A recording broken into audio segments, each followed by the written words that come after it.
Social media पर जैन समाज के सबसे लोकप्रिय, आपके राज दुलारे, सबके प्यारे चैनल महालक्ष्मी की ओर से आज आपके साथ जय जिनेंद्र करेंगे कुछ खास बात। आज लेकर आए हैं शाश्वत जन्मस्थली कही जाने वाली अयोध्या से महज 120 किलोमीटर की दूरी पर तीसरे तीर्थंकर श्री संभवनाथ जी के 4 कल्याणकों की धरा गर्भ, जन्म, तप और ज्ञान कल्याणक की।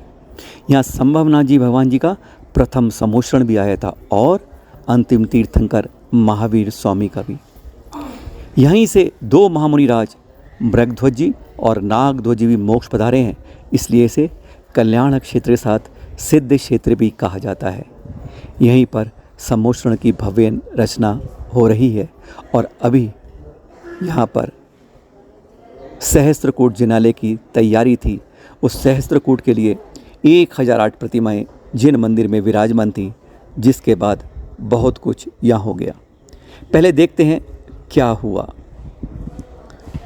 आज बुधवार, रविवार रात की बात है कि नेपाल के बॉर्डर जो यहाँ से 80 किलोमीटर की दूरी पर है, वही नेपाल के बांध से लगभग हर दूसरे तीसरे बरस यह घटना सामने आ जाती है, जब वहाँ के डैम से बहुतायत पानी भरने के बाद अचानक तेज़ गति से पानी छोड़ दिया जाता है और हमारे इस तीर्थ पर असुरक्षित महसूस किया जाता है। 3 साल पहले भी यहीं पर इस तरह पानी मंदिर में आ गया था और उससे पहले 15 साल पहले भी। यानी यह उसके जब भी पानी छोड़ जाता है, हमारे लिए स्थिति खतरनाक बन जाती है। और इस बार भी यह पानी मंदिर के अंदर लगभग 2 फुट तक आ गया, जिसके दृश्य आप देख रहे हैं। अफसोस तो तब हुआ जब यहाँ सहस्त्रकूट में विराजमान होने वाली 108 प्रतिमाएं लगभग पूरी तरह जलमग्न हो गई। वेदियों को छूने लगा पानी और घुटने घुटने पानी के अंदर स्थिति लगभग बेकाबू सी हो जाती है जब बांध से इतना पानी छोड़ा जाता है। हाँ, यह भी कह सकते हैं कि यहाँ पर तेज़ बारिश भी हो रही है, जैसे हमारे देश के कई प्रांतों में अनुभव की जा रही है। पर जब जब डैम से बहुतायत में पानी छोड़ा जाता है तो यहाँ पे जलमग्न की स्थिति बन जाती है।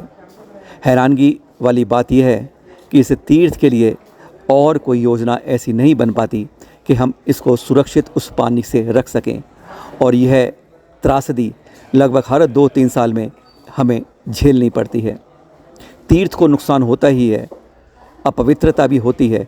और यहाँ पर विराजमान है इस बार चतुर्मास कर रहे आचार्य श्री सुबल सागर जी महाराज, जिनके साथ 6 पिच्छी हैं।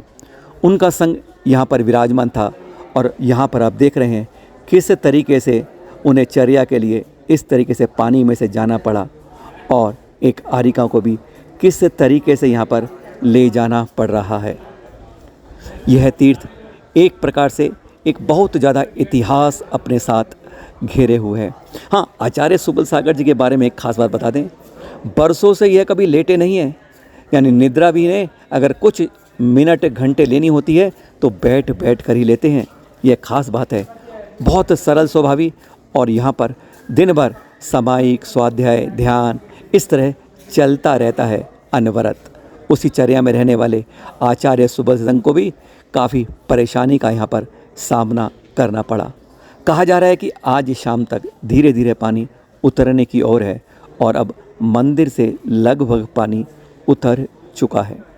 यहाँ पर हमारे तीसरे तीर्थंकर संभवनाथ सिंह जी की कमल मुद्रा में 105 सेंटीमीटर ऊंची सफ़ेद रंग की प्रतिमा विराजमान है।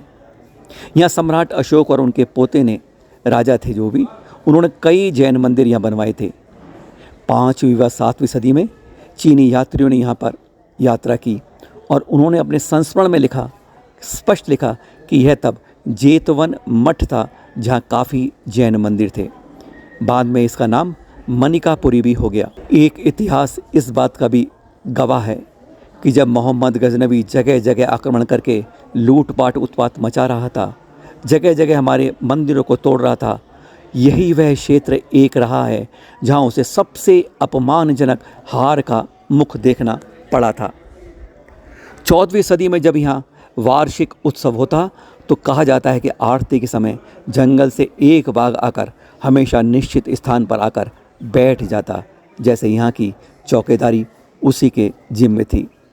अलाउद्दीन खिलजी ने फिर इस क्षेत्र को तहस नहस कर दिया था और 18वीं सदी में पुनः इस क्षेत्र का निर्माण हुआ था। यहाँ आप इस समय पिछले दिन के जलमग्न होने के अपने तीर्थ के, जिसे आप कल्याणक क्षेत्र और सिद्ध क्षेत्र भी कहते हैं, वह किस तरह पानी के अंदर डूबा था, वह चित्र आप देख रहे हैं। साधु संतों को जाने में और लोगों को आने में कितनी असुविधा थी। कहा जाता है कि जब जब पानी नेपाल के डैम से छोड़ा जाता है तो हमारे तीर्थ में इसी तरीके से ही है, जलमग्न हो जाता है, अस्त व्यस्त हो जाता है। और आशंका यह रहती है कभी और ज़्यादा पानी छोड़ा गया तो क्या होगा। चैनल महालक्ष्मी ने यहाँ पर अध्यक्ष महोदय से बात की। उन्होंने कहा कि इसके लिए हमें कोई वैकल्पिक योजना सामने नहीं आ रही। यहाँ पर जो मैनेजर हैं हंसराज जी, उन्होंने भी कहा कि यह कोई संभव नहीं है कि हम इस तीर्थ को उठा पाएँ, क्योंकि अभी तो इनका निर्माण हो रहा है और इस तीर्थ को ऊपर उठाने का कोई भी उचित औचित्य यहाँ नज़र नहीं आ रहा और ना ही संभव लगता है। एक तीर्थ आज फिर हमारा ये जलमग्न हुआ, इस बार डैम के पानी छोड़े जाने से। फिर मिलेंगे आपके साथ अनोखी जानकारी। सादर जय जिनेंद्र।